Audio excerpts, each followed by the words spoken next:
From JBS Studios in Greater New York, this is the JBS News Update with Teisha Bader. I'm Teisha Bader with the JBS News Update for Monday, October the 11th, 2021. Outgoing German Chancellor Angela Merkel is in Israel, a farewell visit as she ends her 16 years in office.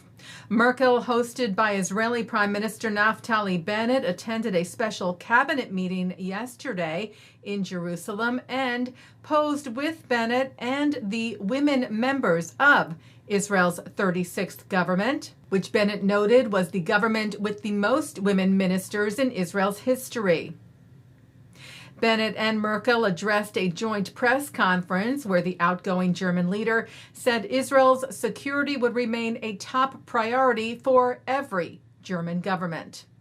Bennett told Merkel, "You leave behind very good relations between Israel and Germany and a legacy of knowing the Holocaust, understanding the difficult past, along with a commitment and contribution to the security of the State of Israel. We remember that, and history will remember that." Merkel was accompanied by Bennett to Yad Vashem, Israel's memorial to the Holocaust, where she said the crimes against the Jewish people that are documented here are a perpetual reminder of the responsibility we Germans bear, and a warning. Merkel said that Jewish life has again found a home in Germany after the crimes against humanity that were the Shoah is an immense expression of trust for which we are grateful. This trust, she said, compels us to stand up with determination against anti-Semitism, hatred, every day anew. And Israel's Knesset held a caucus for the advancement and implementation of the Abraham Accords today. Foreign Minister Yair Lapid addressed the gathering, saying that the agreements reached with Arab countries last year will go down in history as one of the moments when human beings chose life.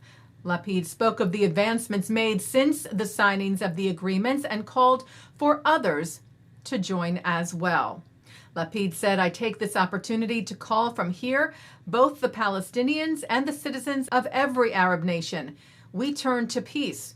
The people of Israel did not return to their ancient homeland to fight, but to build a life of prosperity and good neighborliness here." Lapid also thanked former President Trump, whose daughter Ivanka and husband Jared Kushner were at the gathering today, and thanked former Israeli Prime Minister and now opposition leader Benjamin Netanyahu for their roles in the accords. Israeli-American Joshua Angrist is among the 3 winners of the Nobel Prize for Economics.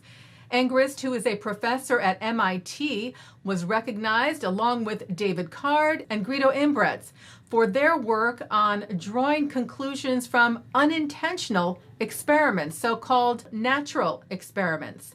Before MIT, Angrist taught at Harvard and at the Hebrew University of Jerusalem. Taking a look now at our programming for tonight on JBS for Monday, October the 11th at 7 o'clock. It's The Wisdom of Dr. Ruth. At 7:30, a program of the Israel Philharmonic Orchestra and PJ Library with award-winning actress Tovah Feldshuh, who reads I Dissent. Ruth Bader Ginsburg makes her mark, in commemoration of the Jewish American icon 1 year after her death. At 8, notable speakers explore the issues that both unite and divide the Jewish and Black communities today, the impact of those issues on Black Jews, and some grassroots efforts to work together, part of the Never Is Now Summit of the Anti-Defamation League. At 9, Mark Golub sits down with David Goodman, younger brother of Andrew Goodman, who was murdered together with Michael Schwerner and James Chaney by the Ku Klux Klan in Mississippi in 1964. He talks about his brother, the murder, and a legacy of social action. At 10, David Gregory and Erica Brown discuss faith at the 92nd Street Y. And coming up next, it's Good Week, Israel. And that's the JBS News Update for Monday, October the 11th, 2021. I'm Teisha Bader. Stay healthy, stay well.